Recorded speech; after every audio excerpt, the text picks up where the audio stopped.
It was inconceivable that the Prime Minister's friends at the News of the World didn't know that their staff were hacking people's phones, said a prosecutor today. On day 3 of the trial of Rebecca Brooks, Andy Coulson and others, it's also revealed that 4 people have already pleaded guilty.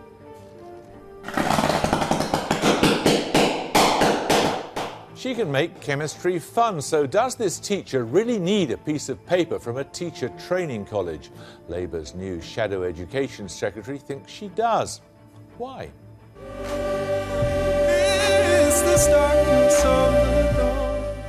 James Blake has just won the Mercury Music Prize. Steve Smith will be catching his attention. And imagine being this surfer. We'll be talking to the man from Devon who may just have ridden the world's biggest wave.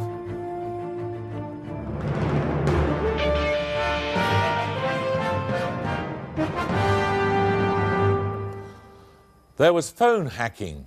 Who knew, was the way the prosecution put it to jurors at the Old Bailey today.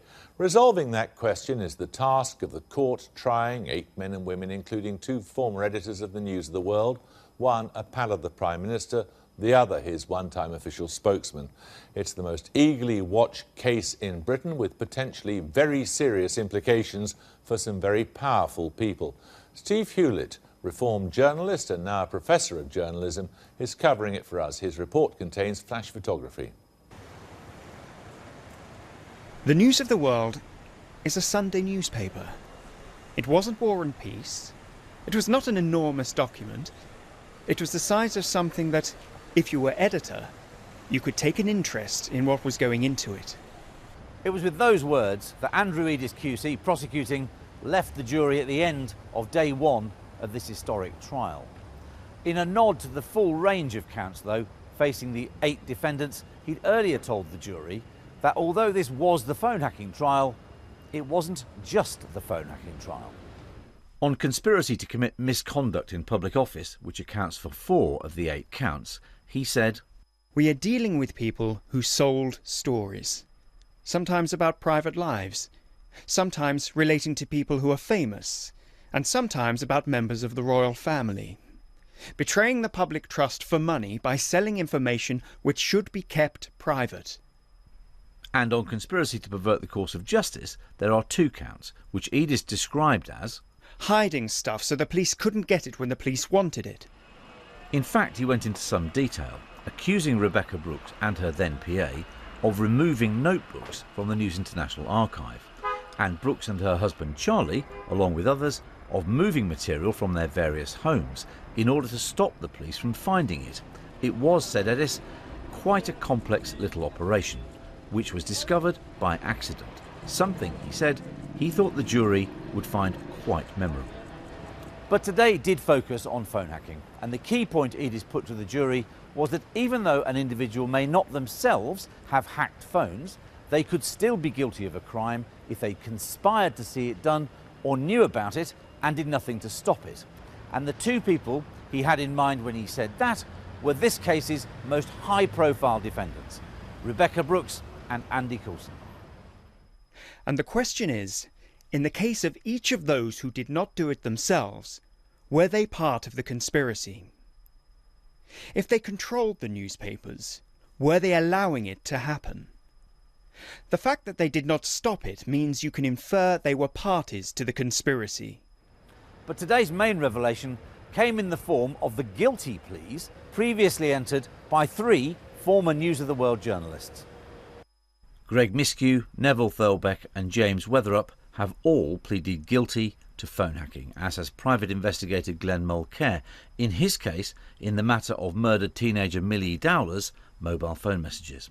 The prosecution say they will also be able to prove the guilt of former news editor Ian Edmondson. There were fleeting references to Army bonking in the Congo, Paul McCartney, Jude Law, Lord Prescott, Joanna Lumley and even David Blunkett. But in truth, this was not a day of dramatic revelation. Rather, the prosecution laying out as carefully as it could a case which in time is sure to prove hugely detailed. And it was in his final flourish that Andrew Edis was at his most succinct. He told the jury, What you have got to decide is ultimately how much did the management know about what was going on at their newspaper? How much did they know about what was being published and where it came from? How much did they know about why it was right to publish a particular story, why they knew it was true? It was their responsibility as editors, under their contract, to take reasonable steps to make sure that what goes in the paper is true. Otherwise, they get sued.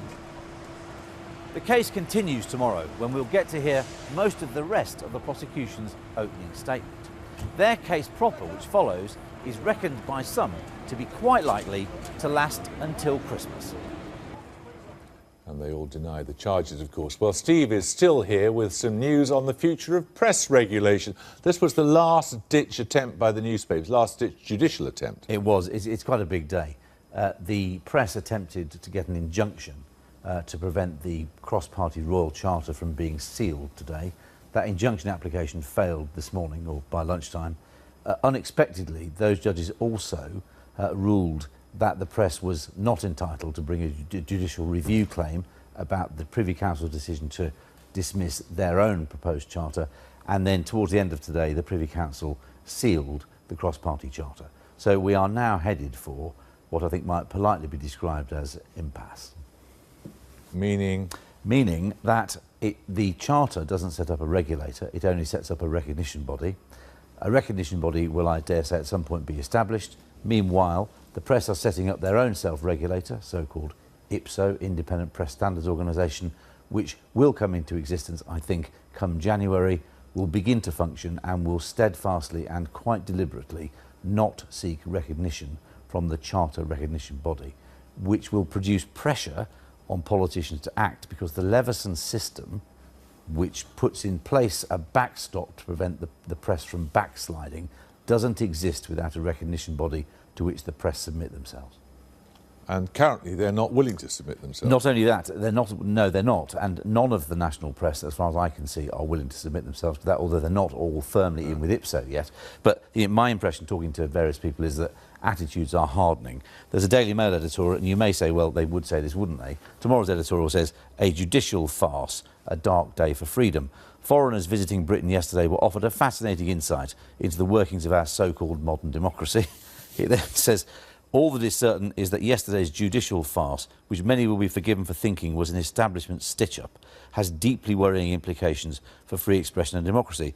You may think they would say that, wouldn't they? I spoke earlier to the editor of a very reputable newspaper who said there is a huge philosophical difference.